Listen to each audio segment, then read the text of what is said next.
آپ کبھی کبھی مسائل کے جواب میں یہ کہتے ہیں کہ اگر آپ حنفی ہیں تو یوں مسئلہ ہے، اور حنبلی ہیں تو یوں ہے، اور شافعی ہیں تو یوں ہے. اس کی کیا وجہ؟ آپ کے ملک میں تو ہیں ہی حنفی، لہٰذا وہ تو حنفیوں کو مسئلہ بتائیں گے نا. ہم جس ملک میں الحمدللہ درس دے رہے ہیں اس میں شافعی بھی ہیں، حنبلی بھی ہیں، حنفی بھی ہیں، مالکی بھی ہیں. اگر ہم سب کو ان کے مسلک کے مطابق نہ بتائیں یہ تو بددیانتی ہے. دیانت اور امانت کا تقاضا ہی یہ ہے کہ ہم بتا دیں کہ بھئی حنفی مسلک میں یوں ہے، لیکن امام شافعی رحمۃ اللہ علیہ کے نزدیک یوں ہے. یہ تو دیانت و امانت کی دلیل ہے نا کہ قابل اعتراض بات ہے. اب دیکھیں نا کہ امام شافعی رحمۃ اللہ علیہ فرماتے ہیں کہ عمرہ کرنے کے بعد اگر کوئی آدمی اپنے بالوں کو ٹک لگا لے، تھوڑے تھوڑے کاٹ لے، بلکہ ایک ان کے حوالے میں ہے کہ صرف 3 بال ہی کاٹ لے،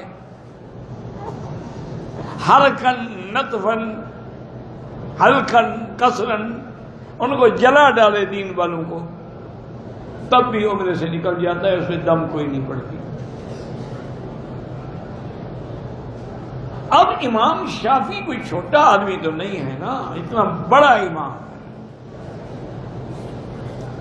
ان کی دلیل کیا ہے؟ وہ کہتے ہیں کہ قرآن میں ہے محلقین رؤوسکم ومقصرین، سر کے منڈانے والے اور بال کتروانے والے. تو اس نے کتروایا تو ہے نا، کتروانے والوں میں شامل ہو گیا.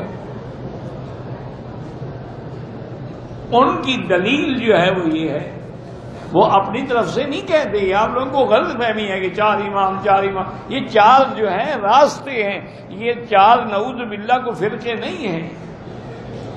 جیسے اب ایک آدمی باب ملک عبدالعزیز سے اندر آتا ہے، ایک باب ملک فات سے اندر آتا ہے، ایک باب الحدیبیہ سے اندر تو سارے کعبے کی طرف رہے ہیں نا. اب کوئی کہے نہیں جی سارے اسی ایک دروازے سے گزرو، تو اس کے دماغ کا علاج کرانا پڑے گا آپریشن کے لیے. مقصود جب کعبہ ہے کہیں سے آؤ، مقصود جب حضور کی اور قرآن کی اتباع ہے، کسی امام سے پڑھ لو، کسی صحابی سے پڑھ لو، اس میں کیا فرق پڑتا ہے؟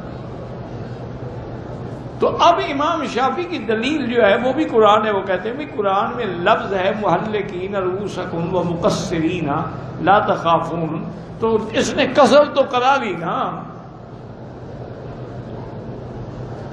امام ابو حنیفہ فرماتے ہیں کہ نہیں،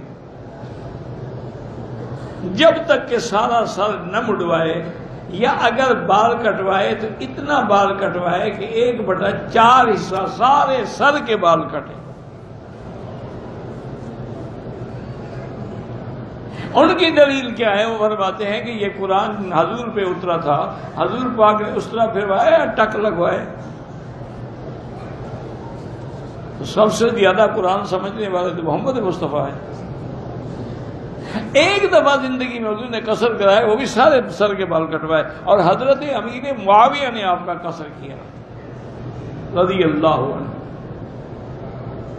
تو فرماتے اس سے بڑی دلیل کیا ہو سکتی ہے؟ ابھی جب حضور کا عمل موجود ہے. تو اس لیے ہمیشہ یاد رکھیں کہ یہ تعصب ہوتا ہے بلا وجہ کا، کہ کسی امام کی تنقیص کی جائے یا توہین کی جائے. ان کا اپنا اپنا اجتہاد ہے، اور اللہ پاک سب پہ کروڑوں رحمتیں فرمائے.